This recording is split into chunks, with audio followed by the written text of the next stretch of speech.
Hey, this is Captain Matt. Welcome back to the channel. We have a couple of these. Yeah, we've had problems with this particular one since it was brand new. And one of the things that we realized is that right here,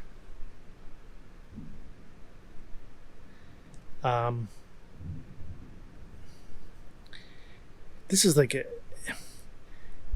I think it was a manufacturing defect, happened over in China. And yeah, I purchased these direct from China, and they covered it right away.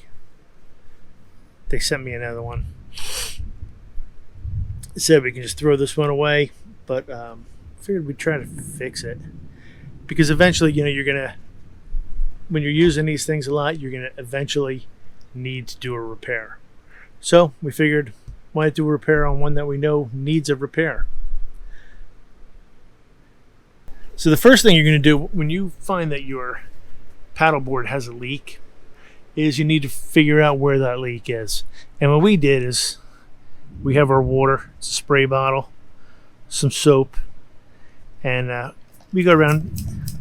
You just want to spray all your seams. So that's the first place you want to look. Get some water into that seam. And if it is a leaker, it'll look like this.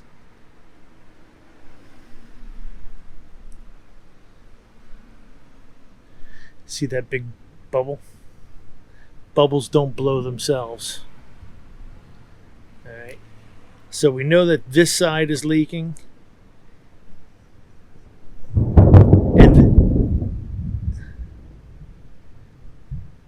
Yeah, it's going to rain. It's been raining all day off and on. But you'll see how this one's acting a little bit different. It's not blowing a big bubble. It's blowing a bunch of little bubbles. But what it's telling me is that it's leaking. So we'll just go ahead and wipe this off. And this is where we're going to start. Now, usually when you buy a paddleboard, the company's going to send you, along with the paddleboard, a little patch kit. It's going to come in something that's going to kind of look like this. And what they basically do is they're going to send you some of the patch material so that you can go ahead and match this. Some of our paddleboards, they sent us with both the white and the black. This particular one, the one that leaks, they sent us this. That is one piece of vinyl. When you do a repair like this, you really want to be about 3 inches all the way around. So if we started right here, we would want this. This is almost an inch. So we'd probably want to have a 4-inch circle all the way around this. We don't have that here.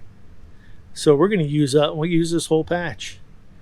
And if we were cutting this patch from raw material, the reason we use circles is because circles don't have that sharp edge that could peel up.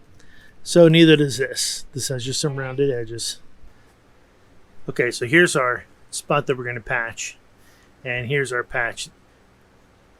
Now we're going to run this patch right up pretty close to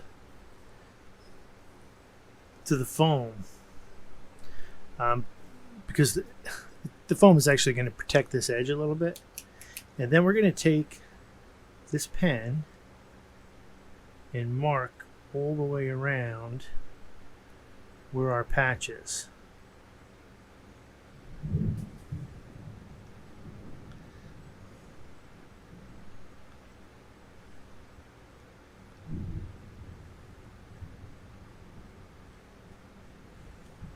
Okay, so now we know where our patch is going to be, and we're pretty much centered. The next step is we need to roughen up this surface a little bit, as well as this, and then we're going to need to clean them and apply our adhesive. Okay, to rough this up, we're just going to use some 220.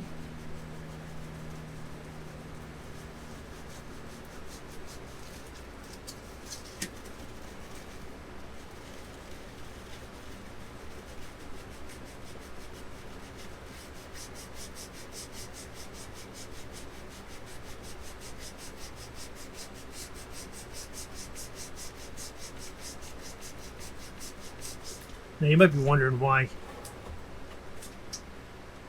I have air in this. The reason is because this is on a curve. So anything that's like on the rail, you're gonna want to have some air in it. If it's on a flat surface, then that's no problem. You don't want to have any air in it. But because this is a curve, I do want to have some air in it, just so I can maintain that curve.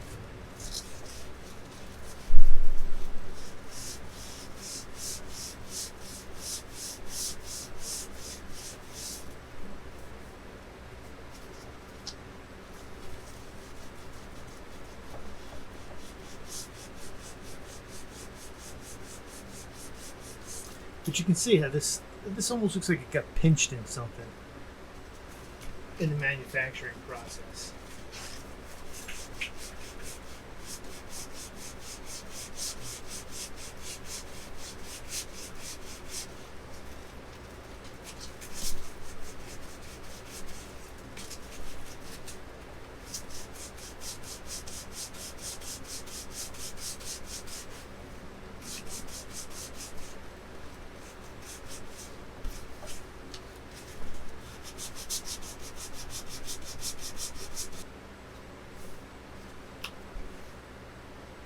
Going to use a little cleaner, and we're going to clean this off and clean this off. Then I'm going to get into our application.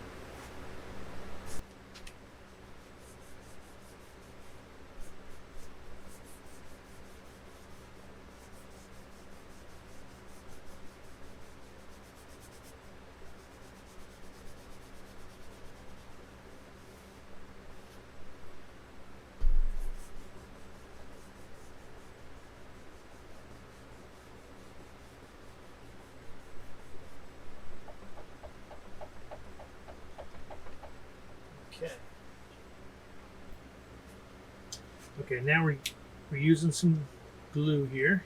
This PVC glue made for this type of repair. And what we need to do is, they went 3 little layers of this stuff on here. So it's like a contact cement.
Okay, now it's actually time to apply the new patch to the surface. So what we're going to do is, once we've put on our third coat and it's dried for that 2 minutes, we can now put the two of them together.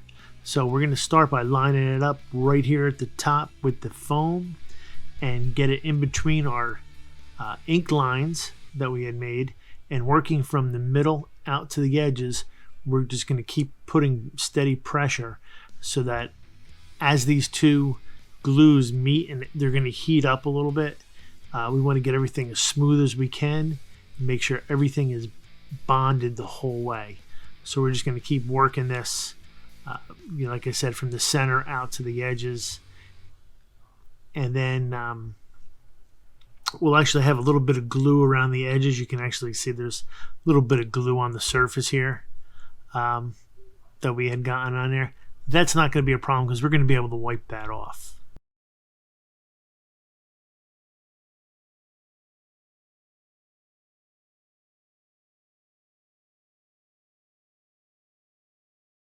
And to wipe this off, we're just using some xylene.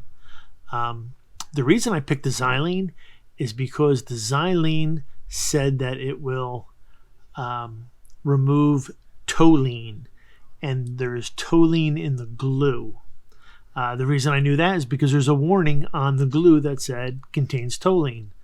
So put two and two together. I said, if this is going to remove the toluene, let me use that, and it did work. We had to rub it a little bit still, which was good because you don't want it to get into that seam and start to actually degrade the glue underneath it. All right, so it's been more than 24 hours.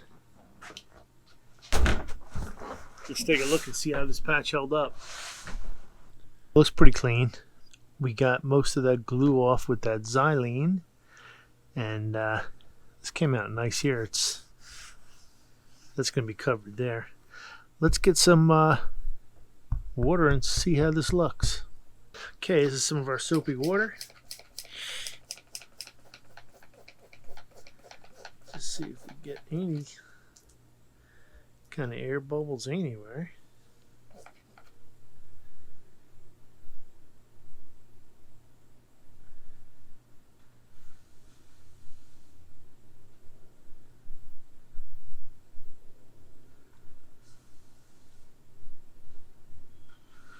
I don't know, I don't see any.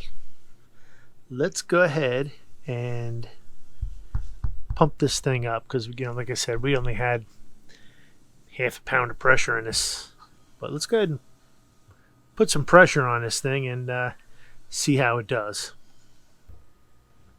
So we got this is just the pump that came with this, which doesn't necessarily work that well.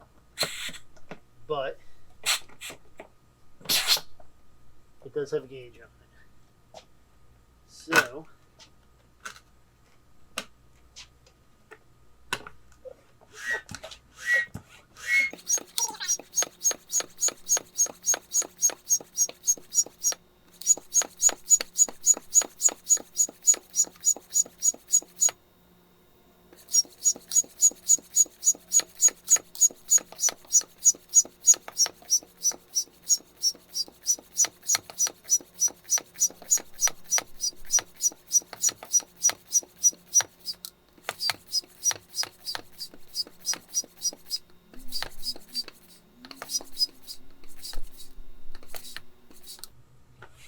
just about there.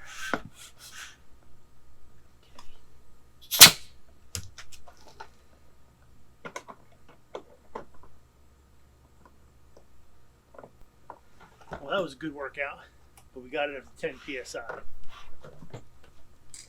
Spray some more soapy water on here.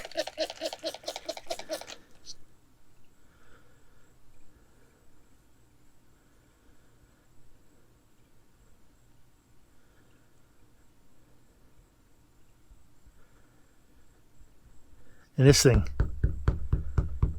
that's tight. That is at the operating pressure right now.